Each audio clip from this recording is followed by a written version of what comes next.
Hello and welcome back to my channel. I'm Sam Zagar. We are carrying on in the series about profile lines. This includes learning about the hexagram structure. The second profile line, specifically when we're referring to profile lines, the 2 is going to be called the Hermit. Now we know that it has the numbers 1 to 6 in the hexagram, but depending on the different combinations of lines that are made, there are 12 different potential profile configurations. When we're talking about the second line being involved in one of these profile configurations, when it comes from the conscious side, you're either going to have a 2-4 or a 2-5. When the 2 is on the unconscious side, you're either going to have a 5-2 or a 6-2. There is a reasonable amount of difference between having this profile number be the first number, belonging to the personality and being conscious, or your profile being the second number and belonging to the design or body side and being unconscious. How you resonate to the keynotes is going to depend on whether or not it's in the personality side or the design side. Resonance is something that happens through the mind, through the personality. If you're a 2-4 or a 2-5, you will mentally resonate to the keynotes of the second line profile more than if you're a 5-2 or a 6-2, because if you're a 5-2 or a 6-2, you resonate more with the description of the 5 or the 6 because that's what you have conscious access to. You don't really resonate to things that are in the body side. What happens with the body side is it's more like things are revealed to you through living out your true nature. Things that live in the body side, they're things that tend to be more recognized from our friends and family, people that are observing us, than they are recognized from us because we don't necessarily observe ourselves and they're a part of us that we don't have conscious access to. You know, I'm a 3-6 profile. I don't really mentally connect to the 6th line part of my profile. But my friends and family, they would recognize those qualities in me. They would observe them in me. Now I'm going to go over some more of the keynotes, the source-based keynotes for the second line profile. Beyond the Hermit, what are other main words that are used to describe it? The Democrat, the Natural, and projection.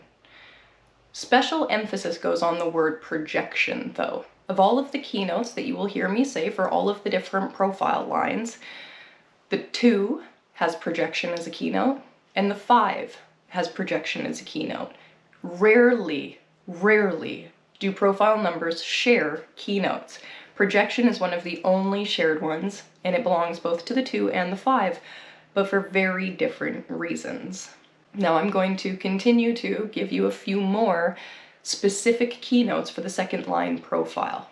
When we talk about the behavioral identity of the second line profile, that's where we're going to use the term hermit.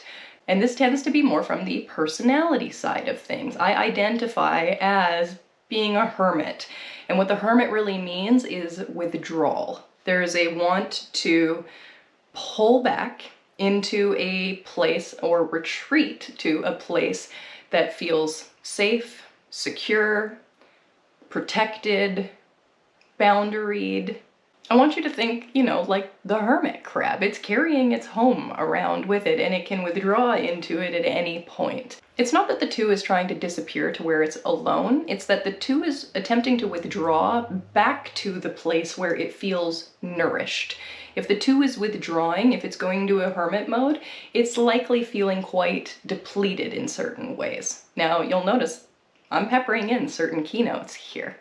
If we look at the projected attitude of the second line, this is what we call the Democrat. And it's not to say that 2s like democracy. That's not what it is. You can't connect things like that. It's that the 2 is democratic in the way in which it approaches things. The limited perspective for the second line is bigotry. Not too many people are going to hear that and think good things or feel good things. There's something called the aspire to role. Now for the second line, that is harmony. The aspire to role is to be in harmonic relationships. You can actually use that to integrate the word Democrat a little bit better. Think about harmonious relationships, harmonious balance. There's a level of equality or fairness to things. There's a level of comfort in things. When the 2 wants to withdraw, I said earlier, it's not necessarily about them being alone. It's about them being nourished. It's about coming from a place of depletion and coming back to a place where they're feeling very nourished. It doesn't mean that they have to be alone when that happens.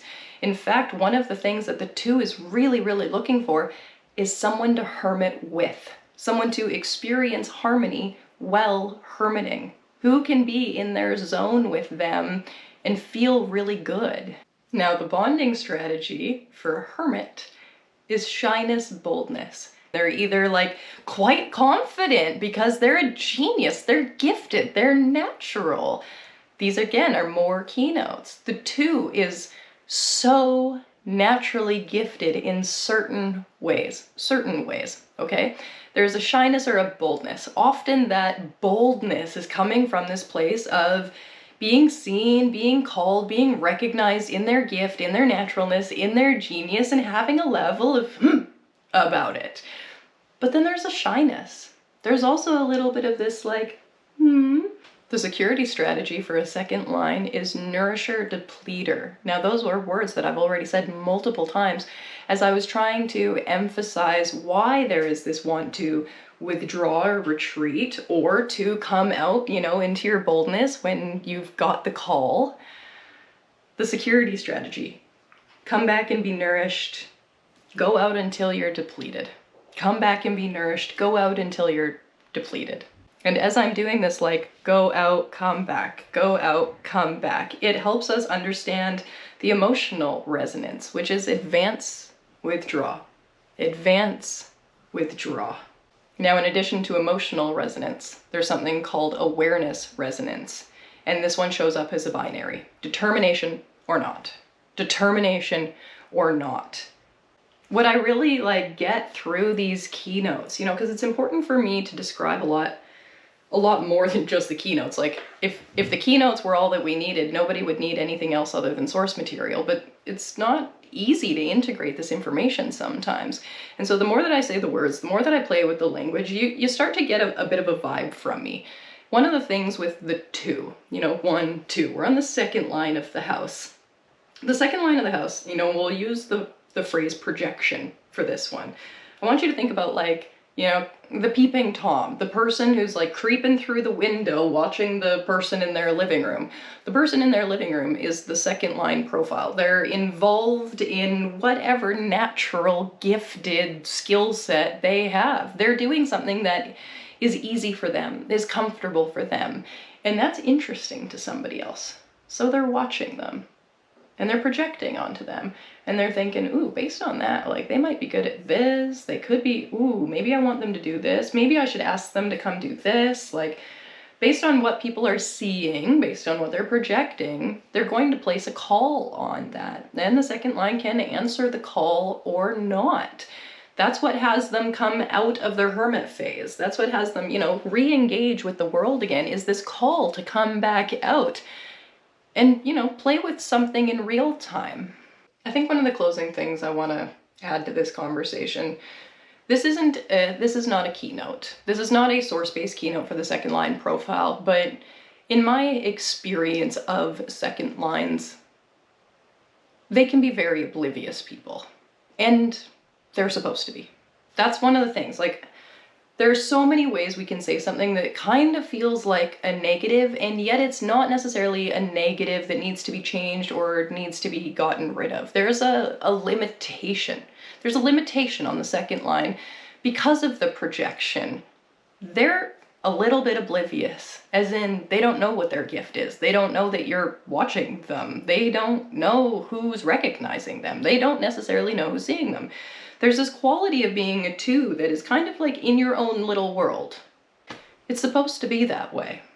It's protective for it to be that way. There's a level of protection for the 2, and not everything is supposed to get through to them. They're meant to be fairly oblivious to a lot of things. Only the right calls are actually meant to get through to them. I said that when we use the word projection, we would be contrasting the 2 with the 5.